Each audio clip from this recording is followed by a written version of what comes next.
Okay, so I'm gonna briefly review what I said, and then I hope that we can have a larger discussion about this, maybe some more personal experiences, and I'll just confess that I am the biggest hypocrite. I gave all these ideas last year, and last year I did absolutely none of them. And we can talk about maybe why, if these are a good idea or a bad idea. So, to begin, I don't have quotes from different professors' syllabus, but last year I got a couple in which I read their policy in their classroom about cell phone or portable electronic use, and they were against them. They equated you being caught using your cell phone in the classroom as disturbing behavior, that you would be asked to leave, your cell phone would have to be turned in, etc. And one of those guys, I will confess, was Bruns, Eric Bruns, over in, what does he teach? Psychology, thanks. And I think he was convicted by hearing his own words through that training, that he took it all out, and he basically said, okay, I'm comfortable with cell phones. I'm not going to freak out. I'm going to do a few things with them. And he was converted, he said, and pretty good experience. He talked about how it changed, and it just it took a lot of the anxiety and the reprimanding that time had to get dedicated to for dealing with cell phones. It took that out of the classroom, and it just made everybody feel more comfortable. So that I'm thankful for. Good testimony. Not sure why I lost my system. Okay, so we're going to talk about what we're afraid of, if we're afraid of anything when it comes to cell phones in the classroom, and we're going to talk about 6 practical things you can do with your students with portable electronic devices, and then we'll really have a discussion of whether this is a good idea. So it is very difficult being an entertaining and engaging professor, instructor, teacher, what have you, and it's going to be even more difficult the larger your classroom is and the more people can be texting underneath. I was looking around, Thomas, while you were talking, 3 people were on their phones, which I think, given the size of the classroom, is a pretty low number. So something happens if you feel like your audience is not engaged with you. You get insecure. You start self-analyzing, start insulting yourself, and then your whole presentation, your whole discussion, the whole environment can go downhill. So that's my main fear that I have for someone using their cell phone in the classroom, is that I start feeling insecure, and I know it affects my confidence. So let's hear what you guys are afraid of. We're going to do a little poll that I also did last year. And get your phone if you got it. Okay, I'm going to try to do this without making a Mac joke. Oh, here it is. Okay, I can never figure out how PCs work. All right, so what I've done is I've gone to polleverywhere.com, and I've entered a question. And how in the world do we view this? All right, that should make it easy. So the question is, if you can't see, what are you most afraid of when it comes to students using a smartphone in class? And if you could text the code to the appropriate, text this code to that number, then we're going to give a little graph and find out what you guys are ultimately afraid of. So number 1, checking the facts of my lecture online and proving me wrong. Number 2, texting their friends and being distracted from what's going on in class. Number 3, recording a video of me making a fool out of myself and posting it on YouTube. Actually, that is a huge fear of mine. And number 4, their lack of attention distracting me, causing me to feel like a boring professor. This definitely would be my answer. Cheating on tests and quizzes.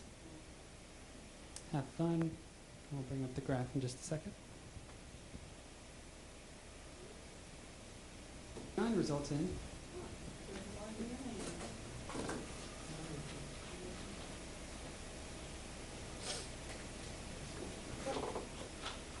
All right, so it looks like the majority of us texting their friends, being distracted from what's going on in the classroom is the most common fear. Can argue with you there. So that's this polling is just one example of how you can engage your students with using portable electronic devices in the classroom. Let's look at some others. And how do I Bear with me. Okay, I'm not in full mode here, but oh well. I'm going to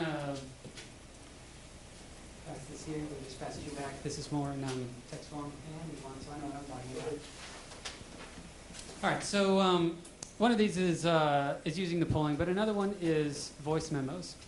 And the idea is that if you want your class to sort of answer some questions, but you don't have time to do it in the classroom, or you don't have time to listen to everybody, then you can ask them to record the answer onto their phone and email it to you. And most smartphones have this technology. It might be different for each brand of phone. But I've actually tried this out. All you have to do is ask the question, generate some topic, and then have the student hold the phone right in front of them, cup it over their mouth, and they won't hear or you in your email won't hear all of the noise from all of the other people talking. And they can easily, they record that, they send it to your email. Yes, you're going to get flooded with all that in your inbox, but if you take the time and click through, you could see what your students individually got from the lecture, from the discussion, how they're going to answer that question. And it's really a quick way to hear from everybody and hear from them all at the same time. Of course, you're going to do that later, but it takes up less time in the classroom to do that. So that's voice memos. Pretty handy. Another option is videos, YouTube. It's kind of the same thing, only you're going to send your class out, you're going to put them into groups, everybody's going to have a phone, and you're going to have them make little mini documentaries, little talking head, little interviews, and they have to upload that to a particular website to deal with whatever that topic is. And actually, I was at the little nerdy board game club that I go to on Thursday nights, and some students were in I think it was your class maybe, across the hall. And they were assigned some sort of video, and they saw me, oh, Jason, can you help us out with this video? We need a camera, we need some sort of editing software, we need all this stuff. And there's a girl standing there wondering, where can I find all of this, holding her iPhone in her hand, and wondering, how am I going to hire a director and a videographer and all this stuff for me to do this video project that was assigned in this business class. And I pointed to her phone and I said, you have absolutely everything you need. And it just dawned on her, holy cow, you're right. And I gave them some tips. They went out, I guess, I haven't seen this thing, but they recorded each other, and they had to make a PSA. They had to talk about something related to the campus. And because she had an iPhone, she was a Mac person and she didn't even know it. She had a MacBook, and she had the iMovie and all the editing software on her computer. And I told her, you've got that, record it on your phone, sync it up, edit it, you're 19, it's going to make sense to you, it's not going to be too hard. And she did it, and it was absolutely no problem. So videos are super easy, and I have a question. Yeah.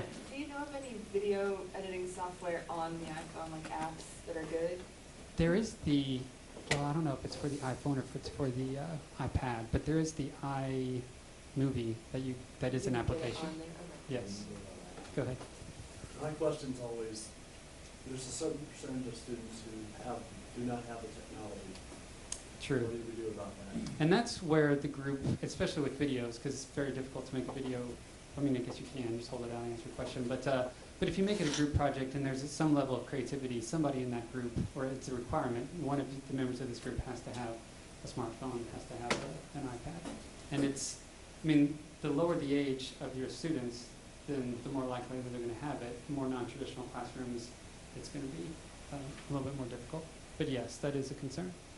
All right, another one is notes. This is kind of the same idea. There's tons of notes applications, especially for iPads, larger notebook or pad-type computers. And these are things that you turn into PDFs, or you just email to your professor, and then they can make comments in email back. So if you have a discipline or a class that is heavy on lecture, heavy on notes, you want to make sure your students are writing things down, just ask them to email the notes electronically to you at the end of class. If everybody has this technology, if everybody's on board, yes, we agree to do this. We don't want to handwrite it. We want to just type it as we go along. And that can be pretty effective. Another one is polling, just like we did. Really hear from everybody, compare the answers to other members of class. Pretty nice. Does anybody use the iClickers anymore, Thomas, since this poll everywhere stuff every now and then? Yeah. The problem I have is there are some classrooms on campus where we'll get cell phones. Oh. So Easy. for those classes, I could still Okay. Icebreakers. What are my ideas here? I can't even remember. Oh, yeah. So you ask a question related to the day's topic, what you're talking about. And in my media classes, if anything comes up that is sort of pop culture related, no student will ponder the question whatsoever. Who was the guy in that movie? I can't remember his name. And they immediately just type what they know into Google and see what comes up, and they find the answer. And this is the way their brains work. They no longer store anything in their brain anymore. So if you ask a question, they are immediately thinking, what, I don't need to know this myself. Let me just pull out my phone and type this into Google, and I'll see what Google says. So if that's the way the brain works, then my suggestion is don't be afraid of it. Just get it out of the way, and then let the conversation start from there. So encourage them, pull out your phone, go to Google, go to ask.com, ask this question, share the answer with the class, and then you as the professor and with the students can talk about how credible that information is. And then we start becoming this, okay, that's the immediate answer, and now let's dig deeper instead of everybody just sort of wondering, am I allowed to get my phone out because my brain doesn't function this way on its own. Next is Twitter. So I know a few professors do this, but you sort of follow your students for a particular class. You can even create a Twitter account just for that class. They follow you, and you continue to just sort of, give them information, this sort of ambient awareness of the topic throughout the week that they will continually see on their phone, so that they're not forgetting what you in the class are talking about this week. You can even make assignments like, I want to keep you thinking about these issues, so send out at least 3 tweets on this topic over the weekend before we dig into it on Monday. And then you, on your Twitter feed on your phone, you can also receive what your students are thinking, what they're looking at, what they're reading, etc. And there's a link on that page that gives you 50 more things to do with Twitter in your classroom. So that's the review. There's this lovely picture I have. Like, who do you want in your classroom? Do you want the girl that's afraid to show her phone, that's hiding it under the desk, or do you want the student that is using their phone to be completely engaged, that has it up, that knows that they're not going to get in trouble, and they're using that device to engage with you and engage with the topic?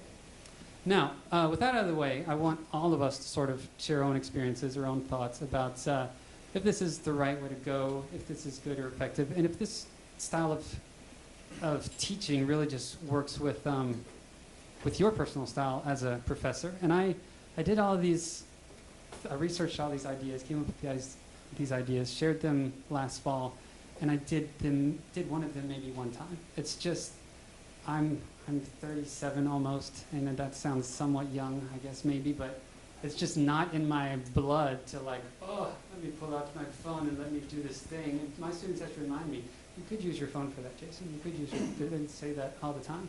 So all this technology that I'm tied to, all of this stuff really slows me down. This is one of the few times I've actually made a PowerPoint presentation to do in the classroom. I never use technology. I just don't feel like it fits who I am. I feel like I can generate enough conversation from my own voice that I don't need these other tools. But what's your responses? Do these things make you guys terrified or more comfortable? Second row, and this guy was just a little bit younger than me, he was over 40, and he was on his phone. I was like, what are you doing? He goes, I'm looking up what you just said. And this guy was, my age, and so I think it's becoming more and more commonplace with other older people, not just Gen Y. Obviously, Gen Y is the most technologically advanced group, generation, and they use them all the time. We all know that. I think it's catching on even more. I use it a lot of the classroom. For example, like the PSA that they were asked to do. Well, I knew everyone in the classroom had a smartphone. And where it used to be we had to go to Video Kitchen or whatever to edit and cut our videos down, and now they've got it right at their fingertips. And I think part of it we're just not utilizing it enough, and we probably should, because those are good tools that they really need to know how to use in the workforce. Nice. Yeah, I think one thought process for me is that they're already using the technology so often that they're having fewer experiences not using the technology, and that if I could provide that for them, then I'm doing a service for them. One example is just in speech class. I never mention PowerPoint or Prezi or anything. I don't even bring it up, Because for the most part, they're going to want to do it just to have something to hide behind. And anytime they bring it up, I encourage them, see if you could carry the classroom, everybody's attention just on your own. And that's a more difficult skill than putting pretty pictures online and making bullet points and stuff like that. It's just too easy, I think. You guys pass that In general, I really like, I teach performing arts, so we do a ton of audio and video and multimedia stuff. But the one thing that I do run into a lot is what you brought up, where like usually most classes you're gonna have that one or two students that say my phone can't get internet, I can't text a certain number of times, or like, and so then in those situations, it's, you know, do you want to not do the technology thing that moment because of that one student, but do you want them to feel embarrassed because their parents couldn't afford them that phone? And so I run into that a lot, because I try to use most of the stuff I teach, I try to incorporate a lot of technology, but I feel like I'm always running into that, you know, one student that has to bring up, I can't do that. And then how, you know, what do you do to that moment? Because you don't want them to feel embarrassed, yet you don't want to wash away the whole plan because of that one student. So. One of the things we've been trying to do as a program is train our students to think, if you're going to be in this major, you're going to need technology. We don't use it a lot for every class, but every student will, in a few of their classes, have to have video capability, they'll have to have texting capability, they'll have to have something in the classroom, whether it's a cell phone or if it's a tablet or something smaller than a PC. And so I think part of it is when we first started going this direction 2 or 3 years ago, a lot of our students, we had that problem. Now, after working on it for a couple of years, after the first few weeks of a semester, as long as the students know in advance, this is a textbook expense. You have to buy textbooks. You have to have some kind of a $95 device you can pick up at CVS. You know, and it helps once the culture gets in place. I was going to say, I actually referenced your presentation that you did. I've thought about it a lot this last semester, and we use voice memos with our ESL students, and it provided a lot of confidence because so many of them, they're intimidated by speaking in front of classes, especially when they're integrated into the university. And so it was really fun to say, okay, you can try this assignment several times, and you choose your best recording, and then you get to play that in the class. And so they get to put their best voice forward, and that gave a lot of them a lot of confidence. I just have a brief question related to all this. If there's an expectation that students are going to be using certain tools for to complete assignments, are they showing up on syllabi anywhere, or are they being told in writing before they enter these programs that there's an expectation they're going to need this stuff? Because if you're assigning, if you're not telling them in advance necessarily, you know, if you view a syllabus as a contract and you're penalizing them for stuff you're not putting down in your syllabi, I would suggest it might be a problem down the road. Yeah, and I think, part of it just being...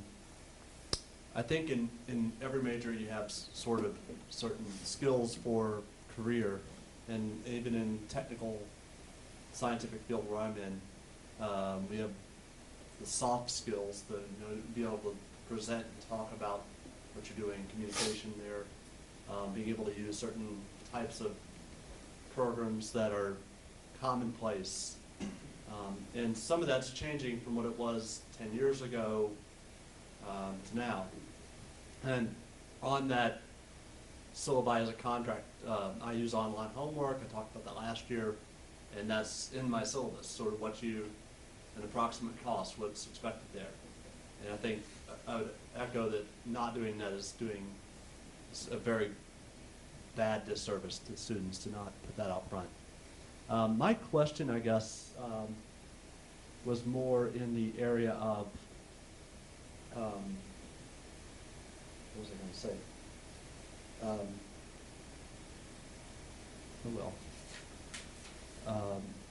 I see a lot of good applications here, but with technical fields especially, and other areas just in general, there's a certain amount of knowledge that's need to be used without this device that they need to have in their head. And so I think in, any course, to go too much where this is always available as a crutch becomes a problem. So, to use an example in chemistry, my students should know what the symbol for sodium is without looking it up, right? So if they have to look it up all the time, then there's a real problem. Yeah. So, In the humanities, where there's never really one correct answer, and everything is just your own opinion, then it looks great. But whenever something needs to be memorized, I agree with that. It can be a crutch. Chris, I'll address real quickly what you were talking about. There is this fear that folks will, where we used to memorize a lot of facts and we used to have this catalog of data that we would try to access. Now there seems to be a fear that, well, we just have a calculator, an iPad, an iPhone, something that collects that data. And there's in education, there's this idea of what they call mind tools.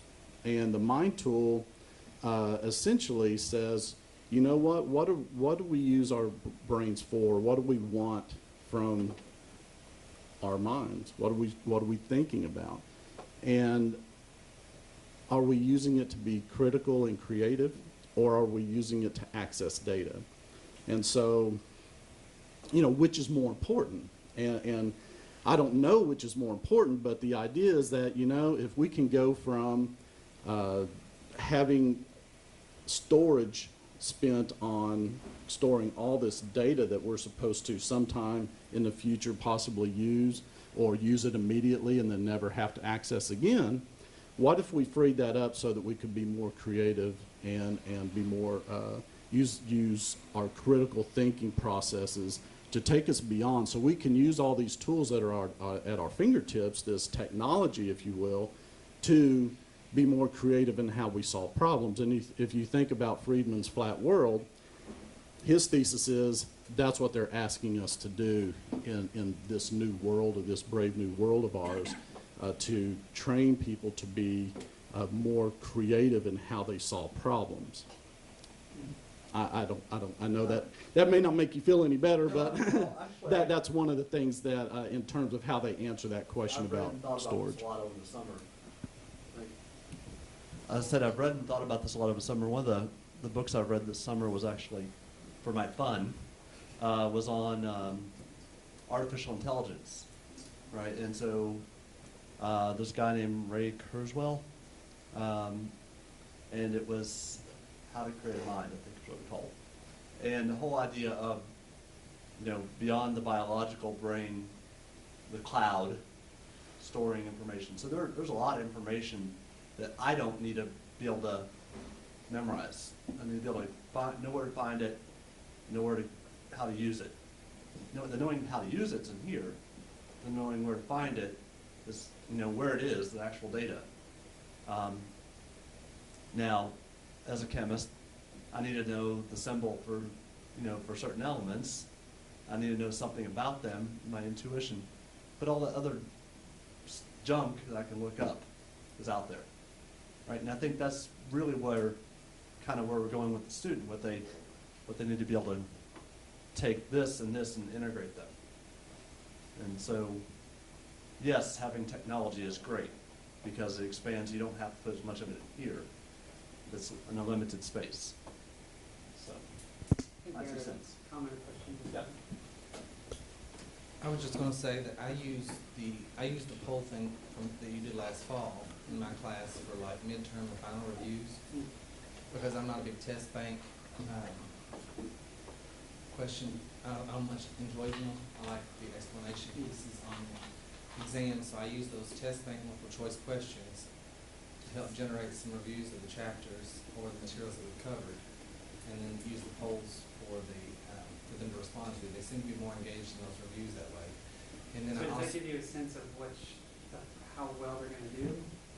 well, it helps me gauge on what the majority of the class seems to have taken from what we covered and what we didn't, and it helps me understand what I need to focus more attention on to improve and educating them on the pieces of the coursework that they need to have, the So it's competencies not, that they it's need. not like 50% of you are going to fail, No. now I know that. No, it's more of a gauge for me, really. And then I do have in my syllabus, though, under the class attendance and participation piece, I have in bold, actually, on my syllabus that says that smartphones and tablets such as iPads or Kindles will be used sparingly, typically for in-class engagement practices. And then we do YouTube uploads that are, we require, and we let them know that the first night it's written in the syllabus, they know when it's due, they know what the process is, they have an extra sheet that comes along with it with the instructions for that specific assignment, but it's written in the syllabus as well.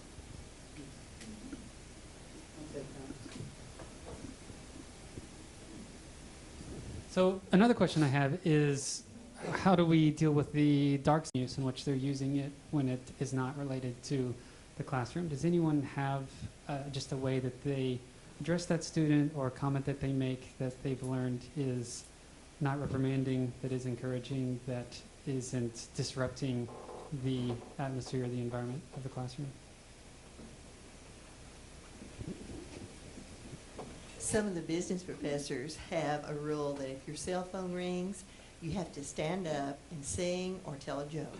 Or And- dance a jig. Or dance a jig. And they take that so seriously that once I had my cell phone in the class and it rang, I had to dance. That wasn't pretty. But it's That's good. I like that. Any other thoughts? Yeah, the encouragement I gave last year was to simply say, please put your cell phone away now. We're going to use them in about 15 minutes, in about 20 minutes. And that just lets them know that, you're not a technophobe or anything like that. But you are acknowledging the technology and you're going to incorporate it into the lesson. I wish I could tell you that I had something that was positive. Mine's harsh and unrelenting usually. But it's not the cell phone ringing that becomes an issue, it's the texting. Cell phones do go off accidentally, and I firmly believe that no student is saying to somebody, call me when I'm in English class. And mine has gone off when I've forgotten to put it on silent. So I always, and I tell my classes, I understand that that's accidental. I don't really think that you plan to use the phone while I'm teaching.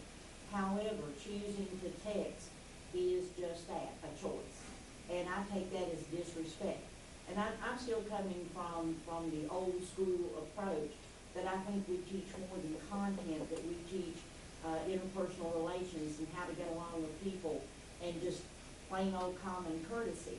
And so I explained to them, it's on my syllabus in different terms, that it is disrespectful to not be paying attention, and to be texting in class is obviously choosing to not pay attention, and it's a sign of disrespect, it's a sign of not being courteous, and so I want them to understand how to get along with other people.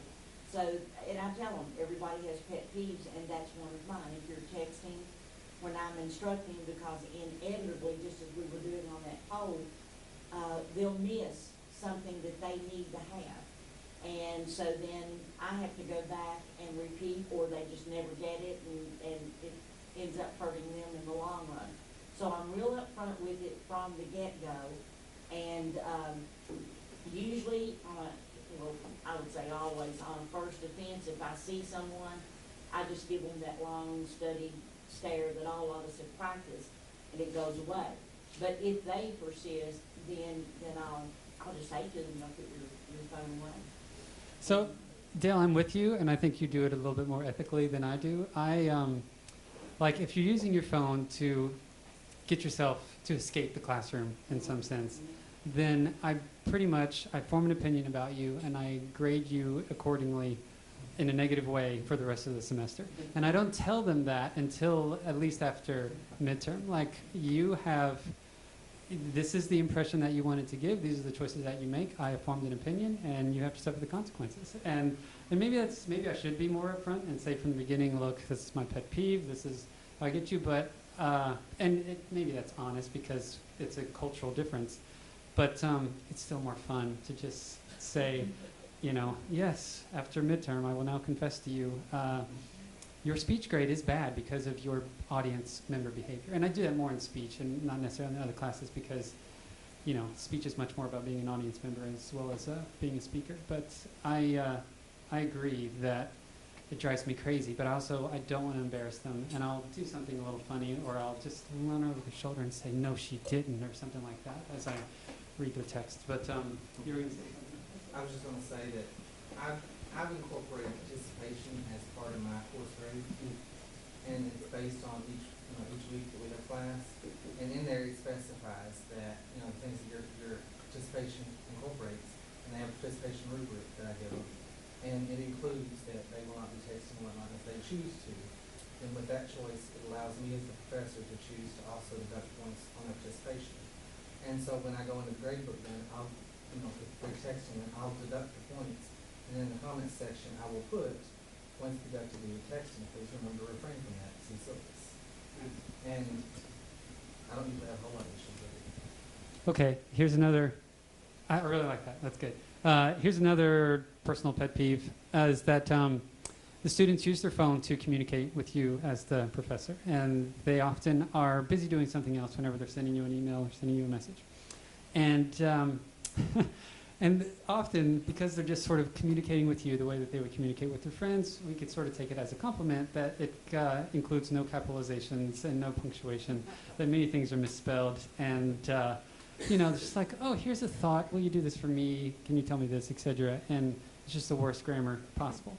Now, my culture and my understanding is that you have completely disrespected the student-teacher relationship by communicating with me that way. I think from the student that they're saying, I'm doing this for my phone, everything is immediately forgiven, because that's, you know, we're all 18 or we're all doing something else. I'm driving, I'm trying not to die or something.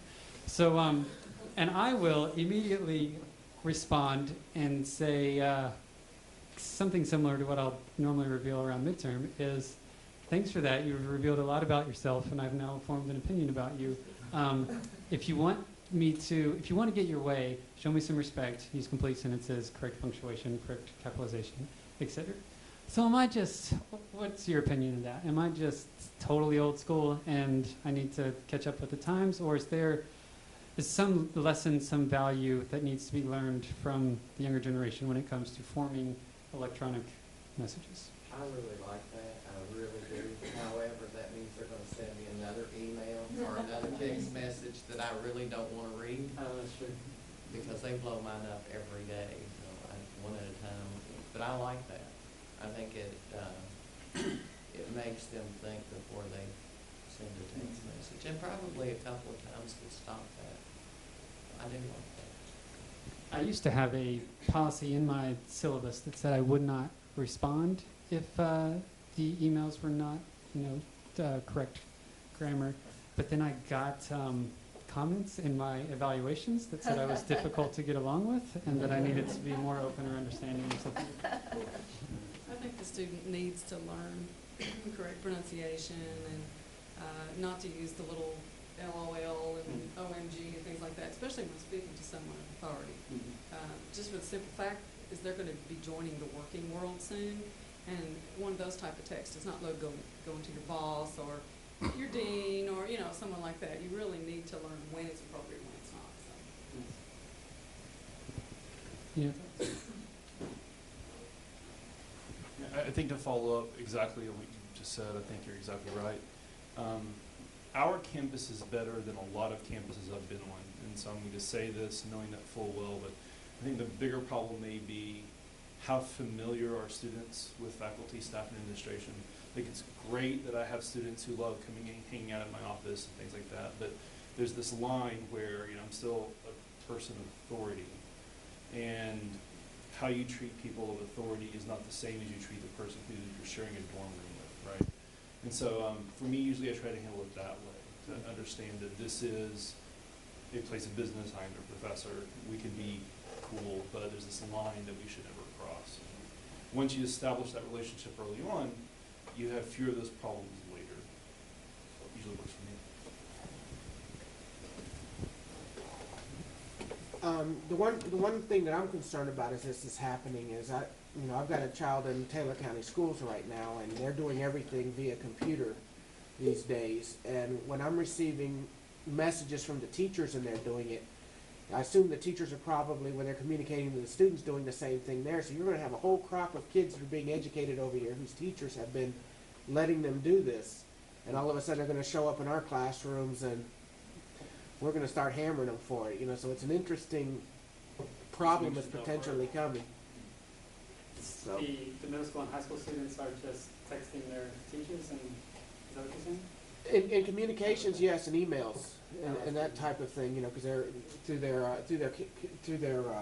their system. You know, I'm kind of, I still, even to my kids, spell everything out. That's how my kids know who's texting them. You know, if they get something with IDKs and stuff, they know it's one of my other siblings on the phone. It's not me. But I was stunned to see administrators and teachers who are now writing like this in their emails, and you start thinking they're coming out of here. You know, a lot of them, you know, and so they're reflections of their own generation, you know, and all of us are kind of reflections of older generations, so. Several years ago, I do something called AP grading, so I help grade the essay portions of AP exams. And I was hanging out at a restaurant with some of the other graders. And as a college professor, I was complaining about all of my students' bad behaviors they got from their high school teachers. And I had a high school teacher sitting at the table, and the high school teacher went off and said, no, it's not our fault, it's the fault of all the middle school teachers. Well, it turns out there was a former middle school teacher sitting at the table. She went off and said, no, it's actually all those really bad habits they get in elementary school. At the table next door was a spouse who's in elementary school. No, it's entirely the fault of all the parents. That's where it goes.